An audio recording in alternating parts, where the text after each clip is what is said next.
ના 5મે દિવસથી લઈને 16મા દિવસ સુધી ઋતુદાન દેવાનો સમય છે. તે દિવસોમાંથી પ્રથમના 4 દિવસ ત્યાજ્ય છે, બાકી રહ્યા 12 દિવસ.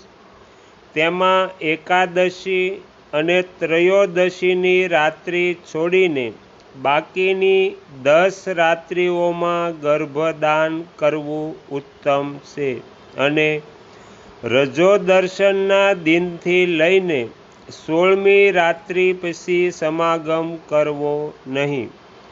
પુનઃ જ્યાં સુધી ઋતુદાનનો પૂર્વોક્ત સમય ન આવે ત્યાં સુધી અને ગર્ભસ્થિતિની પશ્ચાત 1 વર્ષ સુધી સંયુક્ત ન થવું.